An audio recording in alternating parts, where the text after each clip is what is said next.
Hi, everyone, and welcome to the first official podcast of Crimes and Curiosities. Now, as our first podcast, I am doing a test run with my setup and how I'd like to produce this. So, I don't have any friends in this one yet, but I'm hoping to have some friends who can chime in and talk with me and have some thoughts on the cases that I have to talk about for my YouTube channel. So today we're going to start with the case of Ally Kostial. Now, I wanted to talk about this case specifically because being a college student myself, I never really thought much about the people and the campus around me because I have always felt this campus as safe, and I never had a problem with the people that I surround myself. But for others at other colleges or even here, that's not necessarily the case. And I really think this case is important to talk about to give more perspective to young adults who are going into college, or even parents that are sending their kids away for college, for the signs to look out for people in your life, or even to gain a perspective of college and what could happen in college. So, not only did I want to talk about that and really educate people on that part of college, but I also wanted to talk about this case because just 7 months ago was the 5th anniversary of her murder, and on July 19th, 2019, Ally Kostial was taken from this world cruelly and unimaginably, which is something that could have been heavily prevented, which is the craziest part about this case, because a lot of instances like this and a lot of cases like this, they could be prevented. And just by talking to family or talking to your friends, there could have been a different outcome. So I guess that's what I want to show. And I want to have people listen and to understand where I'm coming from. So I guess let's just get right into it. So Ally was only 21 years old, and I'm 21 now. And I only turned 21 a couple months ago, and just thinking about someone my age with so much life to live and so many opportunities in their life, it is a case that I now believe is really dear to my heart, because thinking about her family and just how young she was, I want to show her as a caring and bubbly and outgoing person, which is how everyone in her life described her. But I also want to have that educational part to have people understand. So, before I get into any of the other details, I just want to add that this video contains mature themes, and I'll be talking about some things that some viewers would find upsetting. So I'd like to just say viewer discretion advised, and if you get upset with some topics, then I would either fast forward or I wouldn't watch. So, jumping in, Ally was a college student at Old Miss College, where she was her happiest. But unfortunately, this would become the place that she would meet a man who would eventually end her life. And thinking about that, and the fact that her parents didn't know this circumstance of the situation or any of the details beforehand, my heart goes out to them for this tragic loss that, again, I'm going to say a couple times, could have been prevented. Her name was Alexandria Madison Kostial, but most of her loved ones called her Ally. She was born September 11th, 1997, to her parents Cindy and Keith. Along with her brother Andrew, Ally was born and raised in St. Louis, Missouri, which is where she lived until she attended college in Mississippi.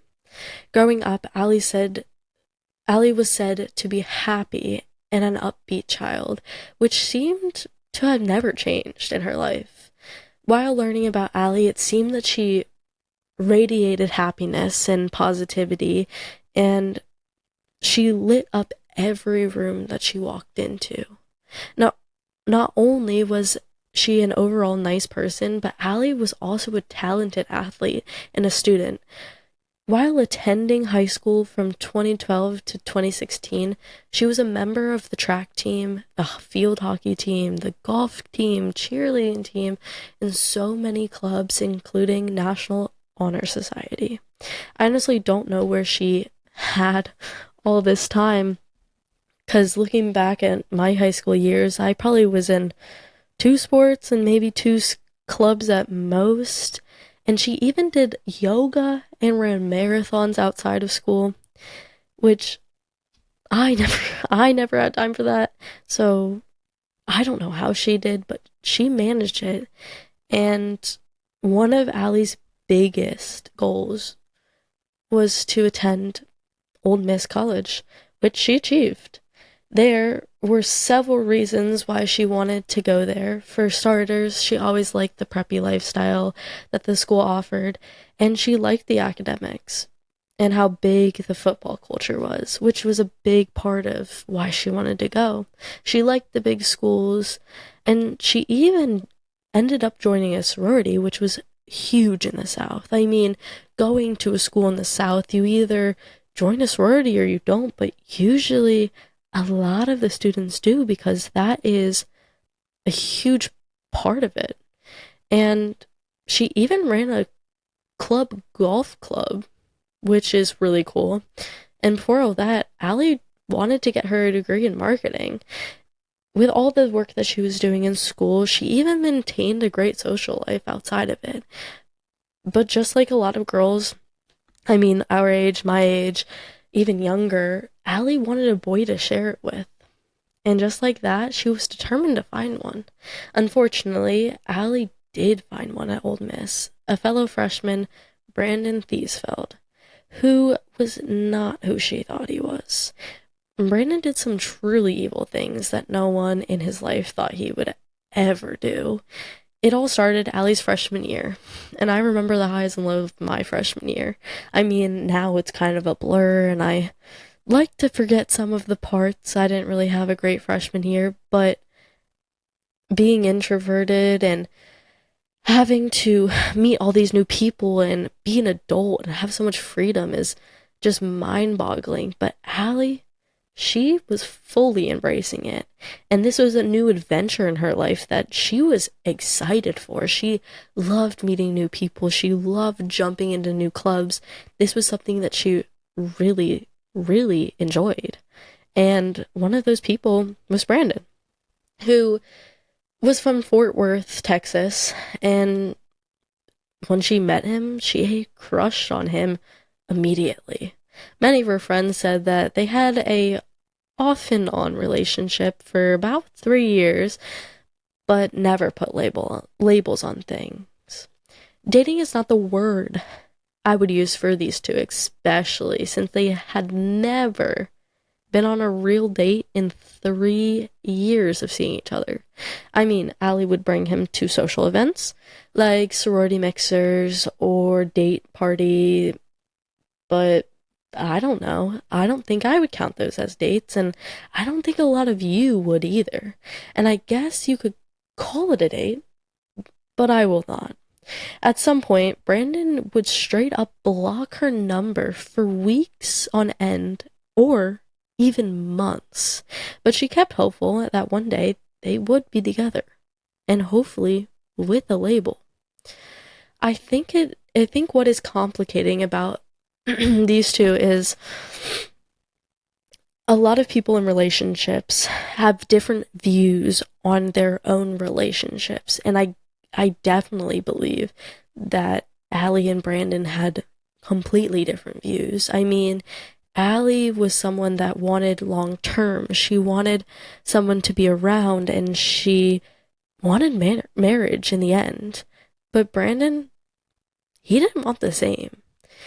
People who knew Brandon knew him as a womanizer who strings multiple girls along until he's done with them, which he did to Ally. He would string her along for 3 years while seeing other people behind her back, and somehow she didn't know, maybe she did know, her friends didn't really say anything about it, they didn't mention it in interviews or anything, but how could you not know? I mean, it's a big school. Sure, I'll give it that. But a dude like this, who people know, how was it not obvious? I don't know. But some of Ally's closest friends have recently spoken up about some things in the past, and it seems like Ally was going through a lot with Brandon. She was happy one minute and super excited about the relationship and would talk to her friends, and then one minute she was crying and depressed. Her friends said that they think she held back a lot of information of what happened between them, and I would probably agree with that. I mean, they said it was maybe so they wouldn't worry, or so that they wouldn't get a different view on who he was, or they don't really know, but she definitely held back a lot of information, which is heartbreaking to hear. I mean, I can't imagine not telling my friends everything in my life. I mean, that seems a little crazy, but even like my darkest secrets I would share with my friends, my closest friends. And even during the depressing times where I am not feeling like myself or I'm having guy troubles, I'll tell them. I'll tell them everything. And Ally was a smart girl. But in situations like this, you don't really see how you're being manipulated. And she liked the attention of a boy who was not good for her, was not good for anyone, and a lot of people saw the signs that she didn't, which her feelings are valid and all will always be valid, and I completely understand to a point where she's coming from. And I'd like to reiterate that in no way was this her fault at all. I mean, there were so many strings to this story, and there's so many parts that I will end up getting to that really puts it in perspective of what you don't tell your parents, what you don't tell your friends, and what you should tell them.